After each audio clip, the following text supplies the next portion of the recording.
If you really want to wow the trick-or-treaters this year, try gouging a pumpkin. I said that right. Tom, Ashley, you're here from Dancing Bear Farm in Leiden, Massachusetts, and we're going to talk about different ways to carve or gouge a pumpkin, right? Yeah. So first, I really want to talk about the scarring technique that you use. Scarring, yeah. All right, tell me more about that. This, you do it while it's growing. It's too late to do it now. But, I use my pocket knife. When the pumpkin is still green, detached to the vine, I just scar a pattern in it, this piece. It forms a scab, just like the skin does. This one. Is so fascinating. Working for you. Working for you, 22 News. And the face. Sometimes they'll even cave in, like, you know, and misshape the pumpkin. So it actually kind of forms to the scar. Yeah, it does. And the bigger ones it tends to. Easy to do because you're just basically carving out a pattern in the young pumpkin. They're a 1/4 inch deep just through the skin. You'll see it actually start to bleed a little bit. And in about 2 weeks, you'll see it scab over. In another month or so, it'll start turning orange, and then it's ready. Wow, so when you grow your pumpkins next year, you can do it. Last a long, long time. Once you carve a pumpkin, there's only a certain amount of time it's going to last. What is that time, about a few days? What would you say? After you carve it, at most a week. At most, yeah. Yeah. One little tip, if you have to carve your pumpkins early, some Vaseline or petroleum jelly put on there will help it last longer. It'll also make it look nice and dewy and Yes. glossy. Gives it a nice look too. All right, now some tips. So when it comes to actually just beginning the carving process. Carving, this is probably the hardest part. You'd probably want an adult. Don't let your children do this. We've already started here. Do it at an angle so that the lid doesn't just fall right through.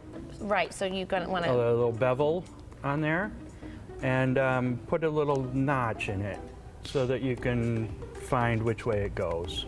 That's a great tip because sometimes you spend a couple minutes trying to figure out how to put it this back way on. it fits right in there. What's the best knife to use to carve the top off? I like this. There are these, some of the larger Serrated? child-safe knives. These, you can't really cut yourself on these. Oh, yeah, right. So there are bigger ones that are heavier duty for coating this, but you could do it with this.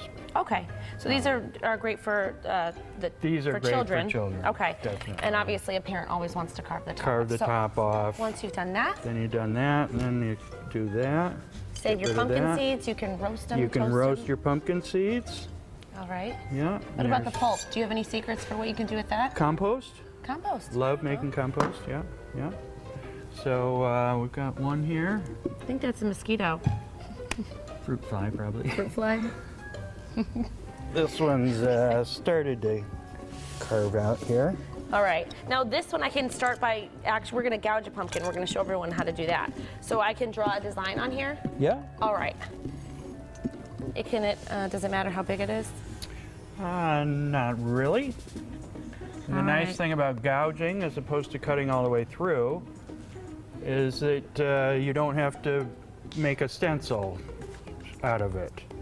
Right. This, obviously, if you were cutting all the way through, you'd just have a circle cut open there. All right. So and the light still does shine through when you... It does. You scrape it both from the inside and the outside until it's thin enough so that the candle will shine through. Wow. We're not going to be able to see any of these things here, I don't think, right? We Right, can't we make have all it the dark. lights on. Well, maybe we can do some special effects there. All right, so I did my design. What do you think about that? Do you know what it is? It's a whale. It's a whale. Nice. I learned how to draw a whale in 6th grade, and I've been drawing whales ever since. Impressive, right? Yeah. You don't have to say it's impressive. Okay, so then, what's the first step in the gouging Well, process? I would then outline it with a regular knife. Okay. Just cut along and then just cut through the skin straight. Just tracing it. Tracing it. Okay. And that's just a simple, like almost like a paring knife you could use? Yeah. Just be careful, obviously. Yeah. What are some other tools? I see some fancier things here. We have some wood carving tools that are nice for gouging because they're shaped. You can Right, see the perfect. shape, or we'll Take the skin right off. yeah. All right. And then once it's done, obviously you want to practice safety first, so it's best to use a flameless candle. Those are handy. I think you don't have to worry about them blowing out or tipping over or you know, Being dangerous, whatever. right? Yeah, they last a long time. Candles will burn out. Well, especially with the in the night. trick-or-treaters, you don't want to have them have to worry about them tipping over. So once you're done tracing it, Tom, Yeah. how do we gouge it? If you can just show that. All right. Which tool? Let's see. I think I'll use this one, which is slightly rounded. And I think what you want to do with this drawing is do the outline and not the whole shape. Well, now you've given everyone out there some ideas for carving or gouging Yeah. or scarring So a you're just pumpkin going and trying something through different. Well, we're the going to finish skin. this up, Tom. We'll show the finished product. I'll let you keep working on Okay. it, and then I'll try my hand at it too. Thanks so Okay. much, Tom. And to see Tom's tips again, you can visit our website, mymassappeal.com, later on today.